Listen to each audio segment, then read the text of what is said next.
Hello, very beautiful community. We're going to talk about an investigation into an aspect of Putin's personal life that either isn't that consequential or actually is consequential because it tells us something about the chances of a hereditary monarchy of Putin's in Russia. So let's talk about this.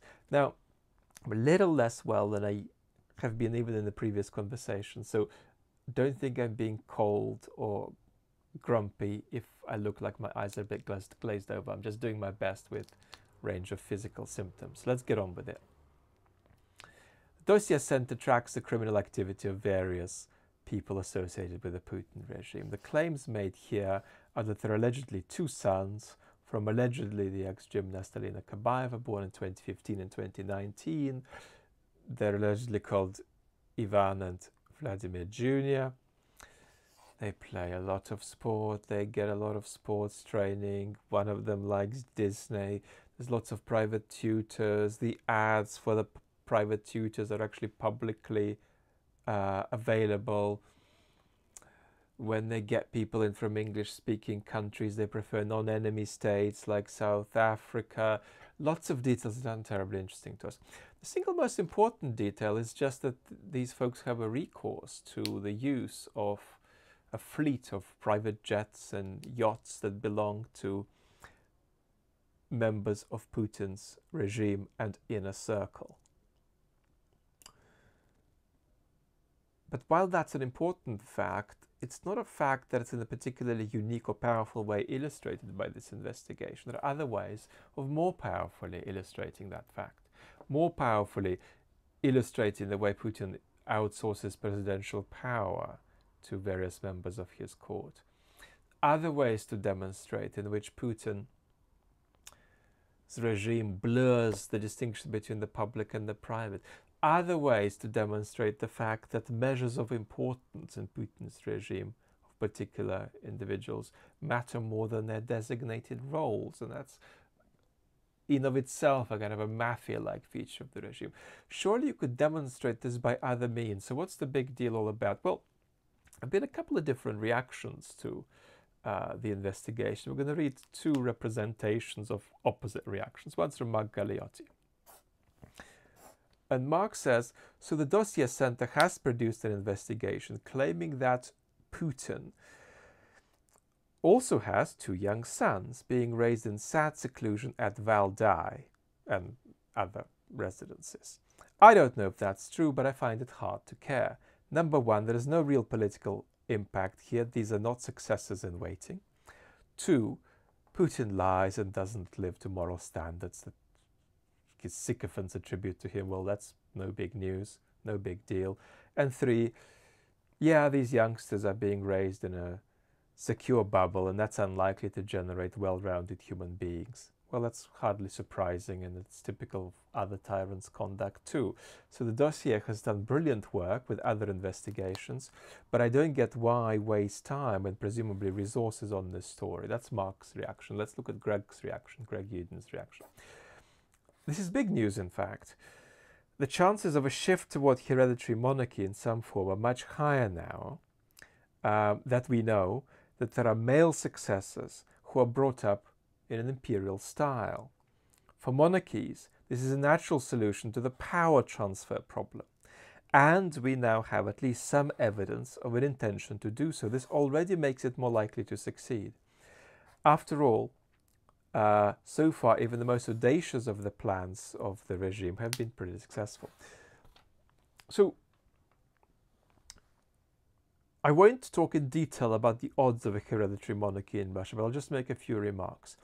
I agree with the disagreement. That's to say that while either way this investigation is journalistically justified because of the blurriness of the regime's distinctions between public and private and all the rest of the stuff we've just put on the table. Because of it, such an investigation isn't one anybody could really complain about.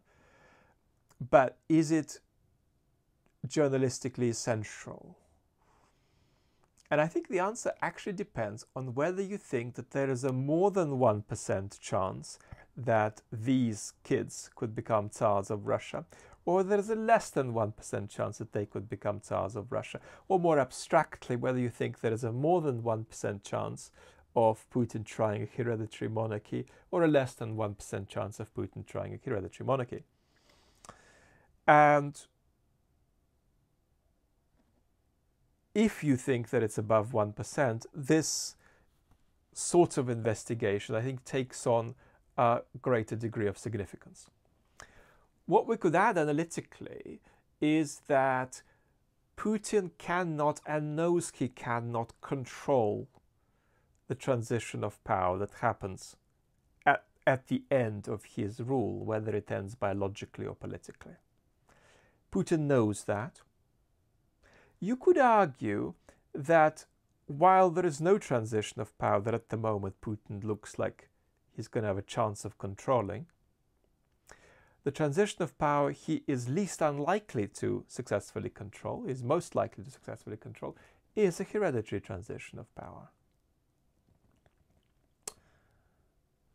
And that's all worth speaking about at greater length, but I'm just putting that analysis on the table.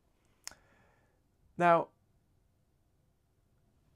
if we are to jump from the general principle of hereditary rule as something that either could or couldn't fill up this vacuum of a transit of power, fill out the vacuum of a completely undetermined transit of power.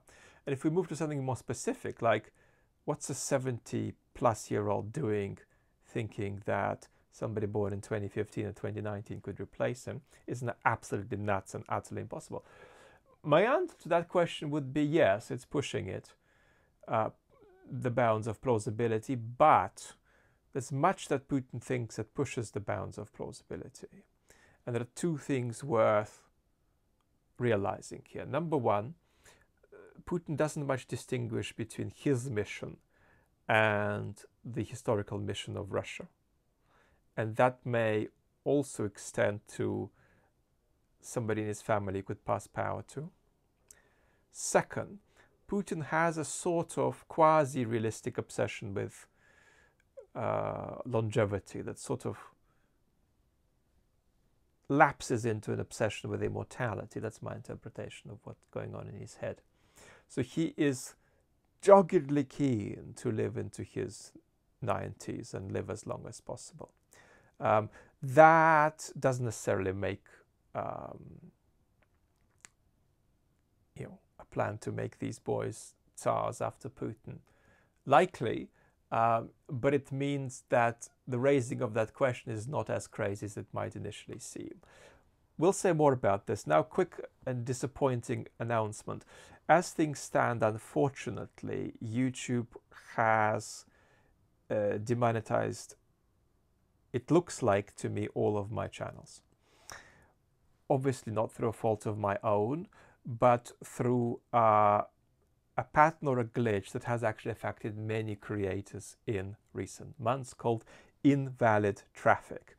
If your channel is designated by the YouTube machinations as being a recipient of invalid traffic, they stop the ads they run, either from running or from generating any income for the advertisers. So the channels become demonetized until the problem is solved. The problem is that for many creators, it's just never solved. It's not solved for months. It's not solved for over a year.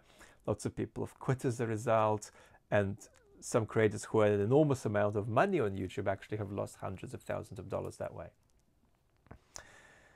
So the way this could happen is threefold. A, it's just a mistake YouTube have made. B, some bots are trying to pummel my channels, and that's generated traffic that looks like it's fake.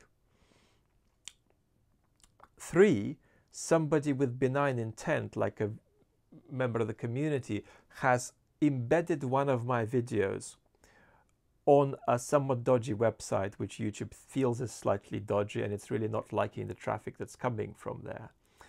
Now, here's the problem. Of course, it's reasonable to recognize fake traffic and that's going to be a problem for YouTube's advertisers. Having said this, it's also reasonable to have some recourse for creators to interact with YouTube and figure out what the problem is. That's not available. And there should be some way of discovering which video is the culprit, and some way of YouTube communicating that, so that I can, for instance, unlist that video or get rid of it. Unfortunately, there's none of that. There isn't even any way of communicating with YouTube. So I'm not going to ask you for anything actionable at this stage, but it does look as though I'm demonetized on the channels, and it doesn't look like that's because I've done anything wrong, and it doesn't look like that's because that's because I'm not doing something I can do to fix the problem. There is no way to fix the problem. The lack of transparency and lack of clear guidelines to step through this issue when it arises is unacceptable. And I'll follow how this develops and keep you informed. It looks like this may have been going on for a week so far. The problem is that I know many other creators who have had this situation for months, and it's really affected their capacity to go on. So no practical steps at the moment, but I'll keep you updated and speak to you next, probably after the Kamala Harris, Donald Trump debate, and we hope that goes as well as possible. Lots of love.